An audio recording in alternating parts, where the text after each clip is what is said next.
धनंजय मुंडे हे उपमुख्यमंत्री अजित पवार यांच्या भेटीला गेलेले आहेत। नुकतीच आत्ताच्या घडीची महत्त्वाची बातमी समोर येते। धनंजय मुंडे हे उपमुख्यमंत्री अजित पवार यांच्या भेटीला गेलेले आहेत। बीडमध्ये संतोष देशमुख हत्या प्रकरण गाजतंय आणि त्या हत्येप्रकरणी धनंजय मुंडेंवरती आरोप केले जात आहेत आणि आता नुकतीच जी माहिती मिळते त्यानुसार धनंजय मुंडे हे उपमुख्यमंत्री अजित पवार यांच्या भेटीला गेलेले आहेत आणि या संदर्भात अधिक माहिती देण्यासाठी आमचे प्रतिनिधी महेंद्र जोयल आपल्या सोबत जोडले गेलेले आहेत। महेंद्र, आत्ताच्या घडीची महत्त्वाची बातमी समोर येते। धनंजय मुंडे हे उपमुख्यमंत्री अजित पवार यांच्या भेटीला गेलेले आहेत। भेटीचं कारण काय समजतंय? जान्हवी, काही दिवसापूर्वी बीड जिल्ह्यातील केज तालुक्यात मासाजोचे जे गावचे सरपंच आहेत संतोष देशमुख यांचं अपहरण करून त्यांची हत्या करण्यात आली होती। या घटनेने राज्यभरात खळबळ उडाली। या सर्व घटनेचे पडसाद विधानसभेत देखील आपल्याला पाहायला मिळाले। प्रकरणी या सगळ्या प्रकरणात धनंजय मुंडे यांच्यावरती विरोधकांच्या जे निशाण्यावर आले आणि एकीकडे धनंजय मुंडेंना पालकमंत्री पद देऊ नयेत अशी मागणी केली जात असून आज जे ते अजित पवार यांची भेट घेण्यासाठी धनंजय मुंडे त्यांच्या दालनात आले होते। मंत्रालयातील साव्या माळ्यावरती त्यांनी त्यांची भेट घेतली आहे। बीडचे संतोष देशमुख जे सरपंच आहेत त्यांच्या हत्यानंतर जी संतापाची लाट उसळली त्यानंतर धनंजय मुंडे यांच्या राजीनाम्याची मागणी तितक्याच जोराने जे ते विरोधकांनी उचलून घेतली होती आणि पालकमंत्री पदालाही त्यावर विरोध झाला होता। त्यामुळे आता धनंजय मुंडे यांच्या राजीनाम्यावर वारंवार सगळ्या पक्षांकडून केली जात असलेली टीका यावरून जी आहे ती ही भेट मानली जाते। नेमकं आता या भेटीत या चर्चेत काय होतं ते पाहणं महत्त्वाचं असणार आहे। अगदीच महेंद्र, पण आपण पाहतोय जेव्हापासून हे प्रकरण सुरू झालेले आहे उपमुख्यमंत्री अजित पवार हे फारसे ह्या प्रकरणासंदर्भात बोललेले नाहीयेत। दुसरी गोष्ट म्हणजे धनंजय मुंडे यांच्या संदर्भात छगन भुजबळ यांनी सुद्धा वक्तव्य केलेले आहे। ते म्हणालेत की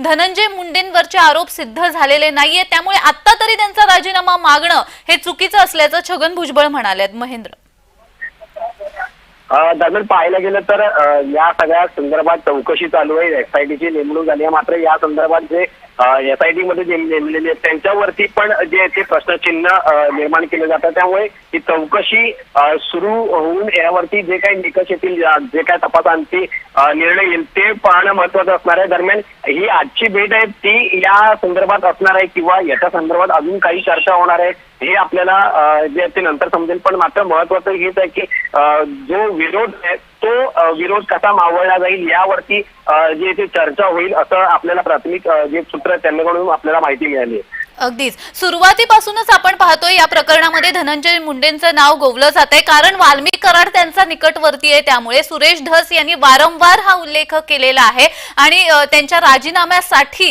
ठिकठिकाणी देखील जे काही आंदोलन होत आहेत ती होत असताना आपल्याला पाहायला मिळत आहेत। या पार्श्वभूमीवर धनंजय मुंडे आज अजित पवार यांची भेट घेत आहेत, त्यामुळे नेमकं या भेटीमध्ये काय दडलंय ही सगळ्यांनाच उत्सुकता लागून राहिली आहे। महेंद्र,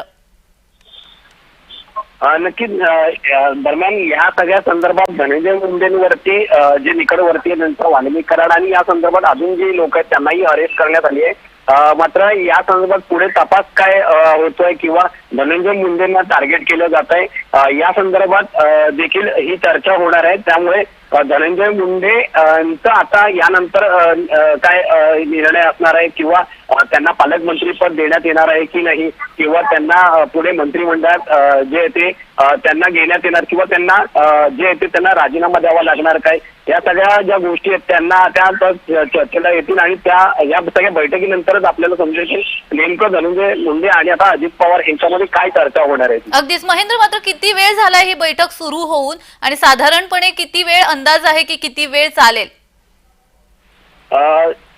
आता काही वेळापूर्वी 10 मिनिटं झाली असतील ही धनंजय मुंडे हे आज भेट घेणार होते ही माहिती जी ती आपल्याला मिळाली आणि आतमध्ये चर्चा चालू आहे। त्यामुळे काही वेळापूर्वी सुरेश धस हेही मंत्रालयात जे ते येऊन प्रसारमाध्यमांना या संदर्भात जे ते विरोधकांकडून किती जोर लावला जातोय धनंजय मुंडे यांना राजीनामा द्यावा लागणार आहे, कारण यांनी भाजपचे जे सरपंच ते होते आणि त्याच्यासाठी कुठल्याही पक्षाकडून नाही मात्र भाजपचा एक कार्यकर्ता होता म्हणून आम्ही हा सगळा जोर लावतोय आणि त्या जे कोण मारेकरी आहेत जे कोण आरोपी आहेत त्यांना या संदर्भात ती शिक्षा झाली पाहिजे असंही त्यांनी मंत्रालयात सांगितलं। त्यामुळे आता आपल्याला समजू की अजित पवारात नेमकी आता ही काय चर्चा होते। अगदीच महेंद्र, या बैठकीकडे तुमचं लक्ष असेलच। तुर्तास धन्यवाद।